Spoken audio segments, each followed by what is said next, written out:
Avanzamos en una nueva oportunidad, el programa de Walter Gione, y disfrutamos esta entrevista central de cada programa cuando Walter indaga a una persona que creemos que tiene valores, experiencia, miradas que nos enriquecen. Y en este caso estamos en contacto con quien es pastor, padre de familia, abuelo, referente para gran parte del pueblo de Dios. CEO y fundador de Todo Música, una de las empresas más importantes de Argentina y Latinoamérica. Integrante también de Comunidad PEC. Entrevistado por Walter Gione, aquí está Rafael Pedace. Hola Rafael, ¿cómo estás? Buenas tardes, Walter, un gusto estar contigo en esta entrevista. Bueno, muchísimas gracias por acceder, ser parte de este programa de radio que le llega a tanta gente de nuestra provincia principalmente, de nuestra ciudad de Rosario, y la verdad tenerte a ti es un privilegio. Hace tiempo que uno te conoce, hace mucho tiempo, y bueno, saber que tenés una iglesia muy, muy linda, muy próspera allí en la ciudad de Buenos Aires, pero también sos un empresario muy importante en nuestro país. ¿Y cómo se lleva esta cuestión, ¿no?, de ser empresario y de ser pastor en estos tiempos, ¿no? Es una combinación interesante, pero no extraña, porque ya desde los tiempos bíblicos Pablo nos enseñó esto, que se podía ser biocupacional. Es uno de los apóstoles que nunca quedó pendiente de un sostén, y él después eso hasta lo puede plantear en las iglesias donde concurría y visitaba, y diciendo: yo no he sido sostenido, he dependido de nadie, mis manos me han bastado, y con Aquila y Priscila tenía empresa textil, de construcción de carpas, así que él nos da ejemplo de cómo se puede ser exitoso en lo ministerial, y por supuesto que estamos lejos de imitarlo, pero bueno, nos da una línea a seguir.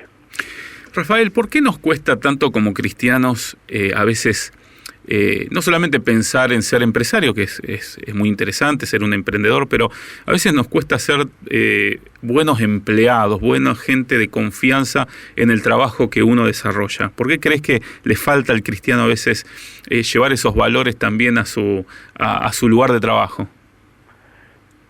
Creo que el que no es buen empleado, buen jefe, buen gerente o buen propietario de una empresa no es buen discípulo de Jesús. Porque él dijo: imítenme, y mis discípulos imitan lo que hace su maestro. Jesús nos dejó dicho esto, y él fue excelente trabajador cuando fue adolescente y joven con su padre, un laborioso carpintero. Siendo luego, comenzando su ministerio, él decía, trabajaba toda hora, oraba de madrugada, y cuando le preguntaban: ¿por qué trabajas tanto? Y porque mi padre hasta ahora trabaja, o sea, el padre sigue trabajando, y yo trabajo. Así que la laboriosidad y hacerlo con excelencia es una impronta que, si no la tenemos, es que no estamos siendo buenos discípulos de Jesús. Claro, a veces no tenemos esa situación de pensar que ser cristiano justamente nos lleva a esforzarnos menos, y en realidad el esfuerzo tiene que ser más todavía, ¿no? Tiene que ver con esforzarnos aún en la gracia, aún en eso que no merecemos. Y te escuché varias veces en estas conferencias de PEC, la verdad que han sido tremendas cada vez que pudimos escucharte. ¿Y cómo hacemos para levantar a una generación en las iglesias que sean justamente buenos empleados, que sean buenos emprendedores, buenos empresarios, buenos discípulos, como decís? ¿Qué debemos hacer? ¿Hacia dónde tenemos que apuntar como liderazgo, ¿no?, a nivel de iglesia? Creo que nosotros, los que hemos progresado, hemos abierto un camino en la vida, debemos mostrar el rumbo, y debemos decirle que hacer esto y hacerlo con excelencia sirve no solamente para el joven, para el papá joven, para el hombre que se está abriendo camino en la fe y en su vida familiar, sino que marca a su descendencia. Los hijos nos miran, nuestros nietos nos miran, y entonces no solamente es provechoso para mí mismo abrir un rumbo, abrirme un camino de excelencia y de esfuerzo, sino que estoy marcando la vida de muchos que me están mirando. Y si los que me miran dicen: si él lo puede hacer, si mi papá lo hace, si mi abuelo lo hace y le da resultado, lo voy a imitar. Así que hagámoslo, y invirtamos tiempo también en mostrar esto en los que nos están siguiendo, y yo creo que vamos a tener generaciones que nos van a seguir y van a decir gracias por el ejemplo que nos han dejado. Claro. ¿Cómo ves un poco la realidad de nuestro país? Sé que sos hijo de inmigrantes, sos inmigrante, pero desarrollaste todo tu trabajo, tu empresa aquí en Argentina y tu familia es de aquí, pero has vivido seguramente muchas etapas en nuestro país, que es bastante ciclotímico en cuestiones económicas. ¿Cómo lo ves ahora y qué avisorás hacia el futuro? Creo que tenemos que producir un cambio de paradigmas, un cambio de matriz ideológica. A veces mandamos mensajes, o mandamos nosotros, no, escuchamos mensajes contradictorios, mensajes como que el mérito no sirve, que hay que igualar, que hay que aprobar a todos en la escuela, aunque no hayan rendido satisfactoriamente los exámenes.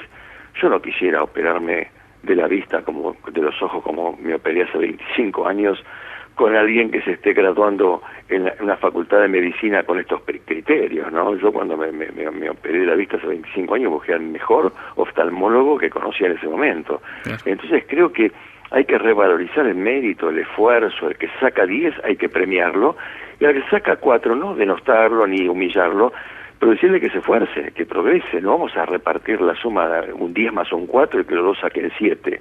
Eso no es justo. Entonces, felicitemos al que saca 10 y animemos al que saca 4, pero necesitamos subir hacia arriba y no igualar promediando.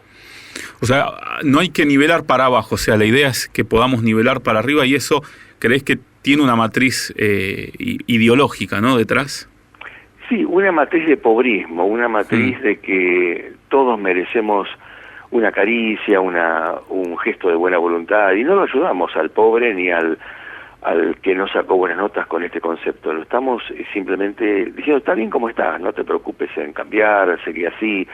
Y no es lo que yo aprendí de chico. Yo de chico, como vos bien señalaste, yo nací en Italia, vine con una familia recontra pobre, pero no pobre, 10 veces más abajo que pobre, ¿no?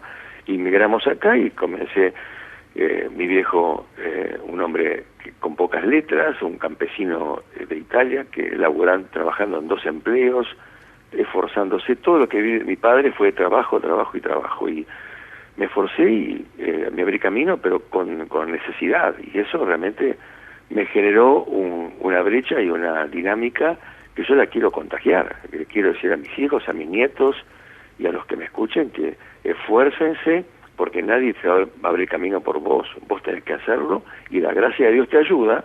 La gracia de Dios es un favor tremendo, pero el éxito es 99% de transpiración y 1% de inspiración.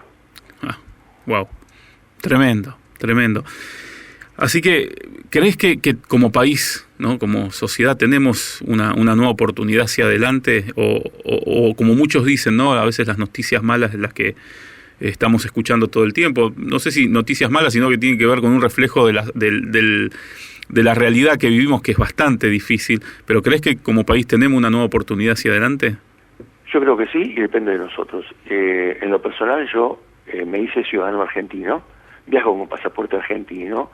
No es que renuncié a mis raíces. Yo nací en Italia, yo me mudo a Italia, fijo un domicilio y ya puedo votar, puedo ser electo en cualquier cargo público, puedo trabajar, porque soy italiano de nacimiento, ius solis y ius sanguis, las 2 ciudadanías tengo, pero elegí la Argentina, porque Argentina me dio todo, y a mis hijos y a mis nietos los bloqueo y no les doy ningún tipo de pie ni de facilidad para que saquen el pasaporte europeo. Y yo con esto no quiero ofender ni ser piedra de zapato de nadie que esté haciendo un trámite para sacar un pasaporte de la Comunidad Europea, pero mi familia, mis descendientes, conmigo que no cuenten.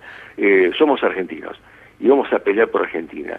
Y en el año que yo nací, Italia era una tremenda nación posguerra destruida, Corea era una inmensa villa miseria, y en 70 años Corea es la 11ª potencia del mundo, e Italia se levantó y hoy es una nación poderosa económica y socialmente. Así que vamos a cambiar Argentina. Rafael, querido, te agradezco mucho. La verdad que muy emotivas tus palabras, nos impulsan, nos ayudan, y nos levantan justamente a querer esforzarnos y trabajar para transformar esta nación. Así que te agradezco muchísimo por tu compromiso con nuestro país y también con esta generación para que se levante y pueda esforzarse y hacer las cosas diferentes. Muchísimas gracias por todo.